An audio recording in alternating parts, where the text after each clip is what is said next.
2 দিন পর অবশেষে মেয়েটা দেখা পেয়েছিলাম, কিন্তু ওকে যে অবস্থায় দেখেছিলাম তাতে আমার মনে রাগ উঠে গিয়েছিল। আবার সন্ধ্যার কিছুক্ষণ আগে মার্কেটে গিয়েছিলাম। সেখানে গিয়ে দেখলাম কয়েকটা বখাটে ছেলের সামনে দাঁড়িয়ে মেয়েটা মাথা নিচু করে কাঁদছে, আর ওদের মধ্যে থেকে একটা ছেলে মেয়েটার ওড়নার এক মাথা ধরে টানছে, আর মেয়েটা ঘাড়ের কাছ থেকে ওড়নাটা চেপে ধরে আছে। আমি রেগে গিয়ে ছেলেটার নাক বরাবর একটা ঘুষি মেরে ওর হাত থেকে ওড়নাটা ছাড়িয়ে এনে মেয়েটাকে এক সাইডে দাঁড় করিয়ে দিয়েছিলাম। ওই ছেলেটাকে মারায় ওর দলের বাকি ছেলেরা আমার উপর অ্যাটাক করে। আমি ওদের সবার সাথে ফাইট করতে থাকি। আমার সাথে হিয়াদ, রিয়ান, অভিও এসে যোগ দেয়। মারামারির এক পর্যায়ে ওরা আমাদের সাথে না পেরে ওদের দলের বাকি ছেলেদের খবর দেয়। কিছুক্ষণের মধ্যে পুরো 20-25 জনের মতো ছেলে এসে হাজির হয়ে যায়। এতগুলো ছেলেকে একসাথে দেখে আমরা চারজন একটু ঘাবড়েই যাই, কারণ জায়গাটা আমাদের জন্য একদম অচেনা ছিল। তারপর এতগুলো ছেলে একসাথে, তারপরেও আমরা নিজেদের সামনে নিয়ে ওদের সাথে ফাইট করতে লাগলাম। মারামারির এক পর্যায়ে একটা ছেলে হকি স্টিক হাতে নিয়ে আমাকে পিছন থেকে আঘাত করতে চাইল, কিন্তু তখনই সে স্টুপিড মেয়েটা এসে আবার আমাকে ধাক্কা দিয়ে সরিয়ে দিল। তবে এইবার ও আমার বুকের উপরে পড়লো না, ঘাড়ে স্টিকের বাড়ি খেয়ে আমার থেকে কিছুটা দূরে মুখ থুবড়ে পড়লো। আমি হতভম্ব হয়ে মেয়েটার দিকে তাকিয়েছিলাম। মেয়েটা ঘাড়ে হাত দিয়ে চেপে রেখে মাথায় উঠিয়ে আমার দিকে তাকিয়ে বলেছিল, হোডিম্যান প্লিজ তোমরা এখান থেকে চলে যাও। তোমরা এখানে থাকলে ওরা তোমাদের ক্ষতি করবে। প্লিজ তাড়াতাড়ি যাও এখান থেকে। মেয়েটার কথা শুনে লাইফে হয়তো ফার্স্ট টাইম আমার চোখ দিয়ে পানি গড়িয়ে পড়েছিল। ওইটুকু পিচ্ছি মেয়েটা এতটা আঘাত পাওয়ার পরেও নিজের কথা না ভেবে শুধুমাত্র আমাদের কথা ভেবেছিল। মেয়েটা জোরপূর্বক একটা হাসি দিয়ে বলেছিল, আমার কথা ভেবো না, আমার কিচ্ছু হয়নি, শুধু একটুখানি ঘাড়ে লেগেছিল। আর আমার ভাইয়া আমাকে খুঁজতে খুঁজতে ঠিক এখানেই চলে আসবে। তোমরা যাও এখান থেকে প্লিজ। মেয়েটা কথাটা শেষ করার আগেই কতগুলো বাইক একসাথে এসে ছেলেগুলোকে ঘিরে ধরলো। মেয়েটা সেদিকে তাকিয়ে একটা মুচকি হাসি দিল। এর মধ্যে হিয়ান আর রিয়ান এসে আমার হাতটা ধরে টেনে শোয়া থেকে উঠিয়ে আমাকে নিয়ে ওখান থেকে পালিয়ে গিয়েছিল। আমরা ওখান থেকে সোজা রিসর্টে চলে গিয়েছিলাম, আর সেই রাতেই আমরা ঢাকায় চলে আসি, কারণ ওখানে ফেমাস একজন বিজনেসম্যানের মেয়ের উপর অ্যাটাক হয়েছিল। তাই পুলিশ ওখানে যারা যারা মারামারি করছিল ওদের সবাইকে খুঁজেছিল। আমরা চাইনি এমন একটা অচেনা জায়গায় নিয়ে এদের ঝামেলায় জড়াতে। কথাগুলো বলে আহান একটা দীর্ঘশ্বাস ফেলল। মেঘের মনে আছে সেদিন হোডিম্যানরা চলে যাওয়ার পর মিহির গিয়ে মেঘকে কোলে তুলে নিয়ে হসপিটালে নিয়ে এসেছিল, আর ওর বন্ধুরা ছেলেগুলোকে মেরে পুলিশের হাতে তুলে দিয়েছিল। তবে কয়েকটা ছেলে পুলিশের হাত থেকে পালিয়ে গিয়েছিল। পুলিশ এই ছেলেগুলোকে আর হোডিম্যানদের পুরো শহরে তন্ন তন্ন করে খুঁজেছে, তবে ছেলেগুলোকে খুঁজে পেলেও হোডিম্যানদের খুঁজে পাওয়া যায়নি। বাড়িতে ফিরে আসার পর আমার অবস্থা খুব খারাপ হয়ে গিয়েছিল। যেখানে যেতাম, যাই করতাম, সবসময় শুধু মেয়েটার কথা মাথার মধ্যে ঘুরপাক খেত। হাজার চেষ্টা করেও মেয়েটাকে ভুলতে পারিনি। হিয়ান, ওহি, রিয়ান মিলে আমাকে বোঝাতো যে আমি মেয়েটাকে ভালোবেসে ফেলেছি, কিন্তু আমি কিছুতেই মানতে পারছিলাম না যে আমি ওইটুকু পুচকু একটা মেয়েকে ভালোবেসে ফেলেছিলাম। তার উপর যার নাম তো অব্দি জানি না, এমন একটা মেয়েকে কিভাবে ভালোবাসবো? ওরা সবাই মিলে আমাকে বারবার বলেছিল যে মেয়েটাকে খুঁজে বের করতে, কিন্তু আমি একটাবারের জন্য মেয়েটাকে খুঁজিনি। উল্টে আমি আমার মনকে সব সময় বোঝাতাম যে আমি মেয়েটাকে ভালোবাসি না, এটা শুধুমাত্র আমার অ্যাট্রাকশন ছিল। আমার এমন পাগল পাগল অবস্থা দেখে মা বাবা চিন্তায় পড়ে গিয়েছিল। ওনারা অভিদের কাছে আমার এমন অবস্থার কারণটা জিজ্ঞেস করতেই ওরা সব কিছু বলে দেয়। সব শুনে ওনারাও আমাকে বলেছিলেন মেয়েটাকে খুঁজে বের করার জন্য। ওনাদের নাকি আমার পছন্দ নিয়ে কোনো আপত্তি নেই। ওনারা তোমার পিক দেখতেও চেয়েছিলেন, কিন্তু আমি কাউকে দেখতে দিইনি। তারপরেও ওনাদের তোমাকে মেনে নিতে কোনো আপত্তি ছিল না। কথাটা বলে আহান ফোঁস করে একটা শ্বাস ফেলল। মেঘর কথাগুলো মাথা নিচু করে শুনছে। আহান বলল, অবশেষে সবার এত এত টর্চার সহ্য করতে না পেরে আমি দেশ ছেড়েই চলে গিয়েছিলাম, আর আমার পিছনে পিছনে গাধাগুলো লন্ডন চলে এসেছিল। পুরো 2 বছর মেয়েটাকে ভোলার চেষ্টা করেছি। শুধুমাত্র মেয়েটাকে ভোলার জন্য বাবার বিজনেস জয়েন করেছি। সারাদিন পড়াশোনা করতাম, তার সময় পেলে অফিসের কাজ করতাম। তারপর ক্লান্ত হয়ে রাতে যখন একটু ঘুমোতে যেতাম, তখন মেয়েটা আমার কাঁধের কাছে এসে হুডিম্যান হুডিম্যান বলে চিল্লাচিল্লি শুরু করে দিত। আহানের কথা শুনে মেঘ ঠিক করে হেসে দিল।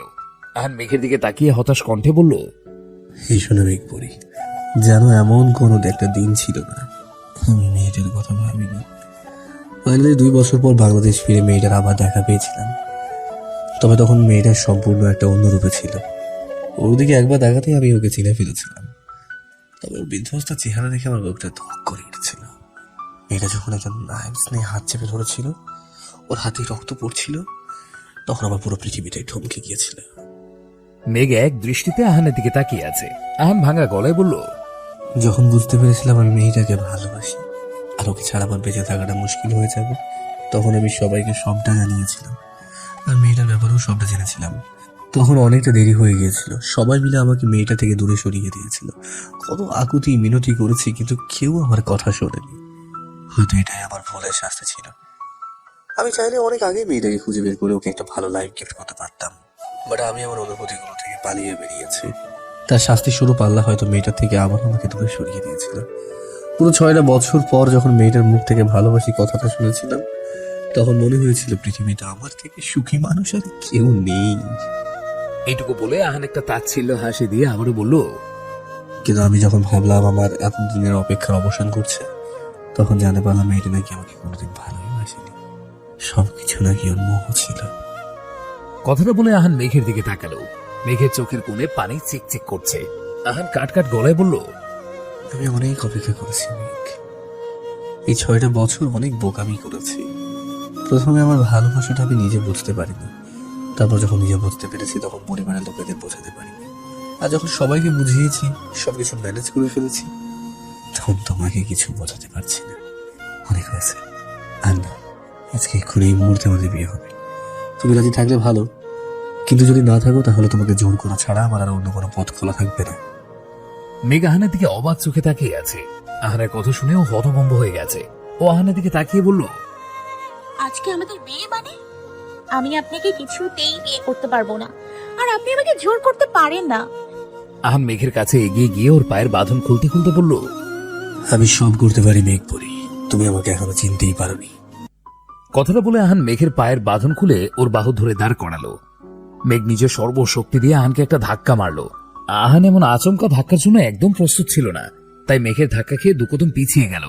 সেই সুযোগে মেঘ জোরে দৌড়ে রুম থেকে বেরিয়ে গেল। আহান মেঘে যাওয়ার দিকে তাকিয়ে বাঁকা হাসলো, তারপর নিজে ওর পেছন পেছনে হাঁটা দিল। মেঘ রুম থেকে বের হয়ে দৌড়ে সিঁড়ি দিয়ে নিচে নামতে লাগলো। ওর হাত দুটো এখনো বাঁধা। ও সিঁড়ি দিয়ে নিচে নেমে হঠাৎ কারো বুকের সাথে ধাক্কা খেলো। মাথা উঠিয়ে সামনে তাকাতে দেখলো ওর সামনে হাসি হাসি মুখ করে মিহির দাঁড়িয়ে আছে। মিহিরকে দেখে মেঘ একটা স্বস্তির নিঃশ্বাস ফেললো। মেঘ কিছু বলতে যাবে তার আগেই মিহির এসে হাতের বাঁধন খুলতে খুলতে বলল, আজব, হাত পেতে রাখার কি আছে? আমি তো সেটাই বুঝলাম না। আহান সিঁড়ি দিয়ে নামতে নামতে বলল, কি করবো বল? তোর বোন মুরগির বাচ্চার মতো যেভাবে লাফালাফি করে, তাতে না বেঁধে কোনো উপায় ছিল? দেখ, পায়ের বাঁধন খুলে দিয়েছি, আমাকে ধাক্কা দিয়ে সোজা নিচে দিয়ে যাচ্ছে। আহানের কথা শুনে মিহির হেসে দিল। তারপর দড়িটা খুলে ফ্লোরে ছুঁড়ে মেরে বলল, খাবার ব্রো, যতই মুরগির বাচ্চার মতো লাফালাফি করুক আর দৌড়াদৌড়ি করুক, এখান থেকে আজকে কোথাও যেতে পারবে না। মিহিরের কথাটা শেষ হতেই মেঘ গিয়ে মিহিরকে শক্ত করে জড়িয়ে ধরে বলল, ভাইয়া আমি এখানে থাকবো না, আমাকে বাসায় দিয়ে আয় প্লিজ। আহান এসে এক ঝটকায় মেঘকে মিহিরের থেকে ছাড়িয়ে নিল। তারপর ড্রয়িং রুমের দিকে টেনে নিয়ে যেতে যেতে বলল, আগে বিয়েটা হোক, তারপর আমি নিজে গিয়ে তোমাকে বাড়িতে দিয়ে আসবো। কথাটা বলতে বলতে আহান মেঘকে ড্রয়িং রুমে নিয়ে আসলো। এখানে এসে যা দেখলো তাতে মেঘ আরো অবাক হলো, কারণ ড্রয়িং রুমের সোফায় আহি, রিয়ান, হিয়ান, অভি বসে আছে। ওদের সাথে একজন উকিল আর একজন মধ্যবয়স্ক হুজুর লোক। আহান মেঘকে নিয়ে সোফায় বসিয়ে দিল। তারপর নিজেও গিয়ে মেঘের পাশে বসে পড়ল। তারপর ওর হাত চেপে ধরে বলল, কাজী সাহেব বিয়ে পড়ানো শুরু করুন। মেঘ বসা থেকে দাঁড়িয়ে কর্কশ কণ্ঠে বলল, বিয়ে পড়ানো শুরু করবে মানে? কতবার বলবো আমি আপনাকে বিয়ে করব না, করব না, করব না। আহান হাত ধরে টান দিয়ে মেঘকে আবারও নিজের পাশে বসিয়ে দিল। তারপর আচমকা ঠাস করে মেঘের গালে একটা চড় মারল।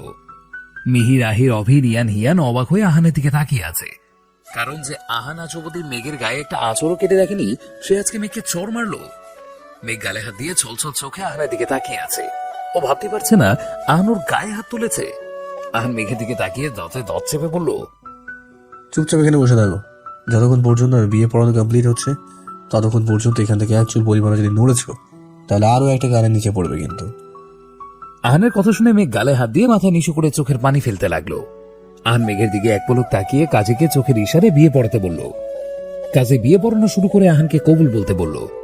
আহান নির্দ্বিধায় 3বার কবুল বলে দিল, কিন্তু মেঘকে অনেকবার কবুল বলতে বলার পরেও ও চুপ করে বসে রইল। ওকে এইভাবে বসে থাকতে দেখে আহান বলল, মিহি, তোর বোন মনে হয় সত্যি বিয়েটা করবে না বলেছিস? একটা কাজ কর, উকিল আর কাজী দুজনকে মেরে ওনাদের লাশটা গায়েব করে দে। আহান কথাটা বলার সাথে সাথেই মেঘ অবাক কণ্ঠে মৃত চিল্লিয়ে বলল, মেরে লাশ গায়েব করে দেবে মানে? বিয়েটা আমি করবো না। তাতে ওনাদের ভুলটা কোথায়? আপনি ওনাদের কেন মারতে চাইছেন? মেঘের কথা শুনে আহান স্বাভাবিক স্বরেই বলল, আমি বিয়ে করবো তাই ওনাদের এখানে নিয়ে আসা হয়েছে। এখন যখন বিয়েটা হচ্ছে না তাহলে ওনাদের বাঁচিয়ে রেখে কি লাভ? মেঘ চেঁচিয়ে বলল, আজব, এটা কোন ধরনের লজিক? বিয়েটা হচ্ছে না তাই আপনি দুজন নির্দোষ মানুষকে মেরে ফেলবেন? আপনার লজ্জা করছে না এই কথাটা বলতে?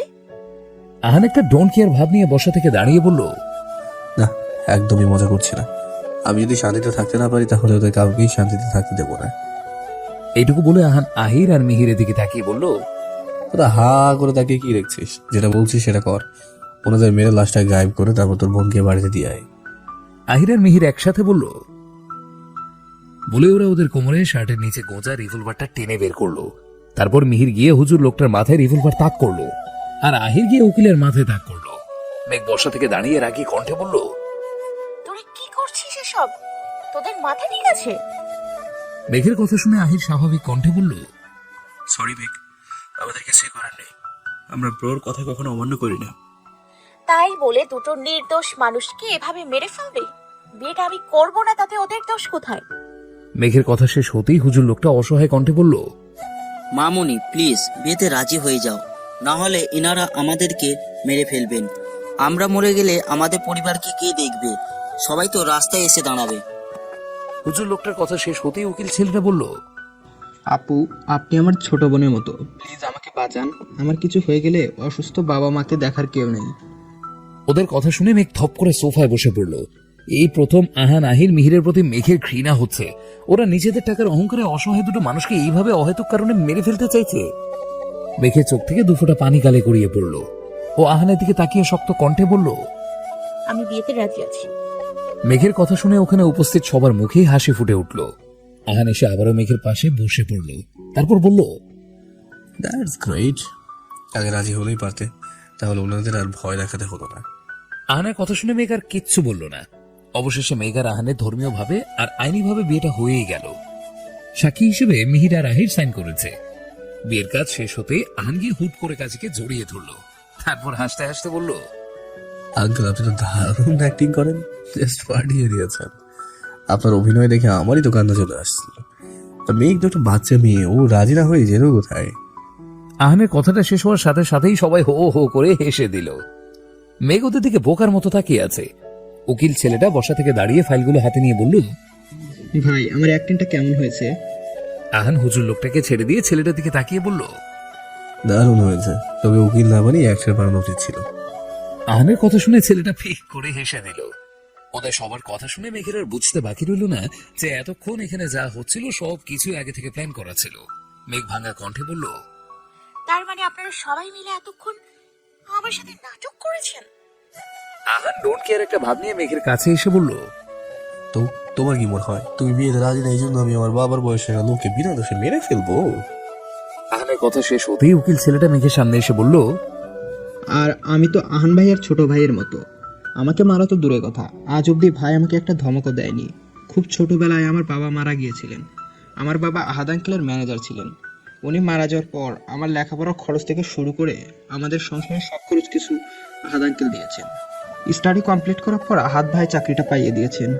ওনারা শুধু আমাদের দিয়েই গেছেন, কখনো কিছু চাইনি। তাই আজকে যখন ভাই আমার কাছে এসে এটুকু হেল্প চাইলেন, আমি আর মানা করতে পারিনি। সরি ভাবি। মেঘের ইচ্ছে করছে নিজের মাথাটা দেড়ের সাথে বাড়ি দিতে। ওর আগেই বোঝা উচিত ছিল আহান অকারণে কখনো কোনো নির্দোষ মানুষকে মারে না। তাই যাই হয়ে যাক, ইনাদের মারা তো প্রশ্নই ওঠে না। মেঘ মাথা নিচু করে থম মেরে দাঁড়িয়ে রইল। উকিল ছেলেটা আর হুজুর লোকটা নিজেদের কাজ কমপ্লিট করে চলে গেলেন। ওনারা যাওয়ার পর আহান, আহির, মিহির, অভি, হিয়ান, রিয়ান একে অপরকে মিষ্টি খাওয়াতে লাগলো। হ্যাঁ, নিজেদের মধ্যে কথা বলতে লাগলো। তখনই হঠাৎ করে মেঘ চিল্লিয়ে বলল,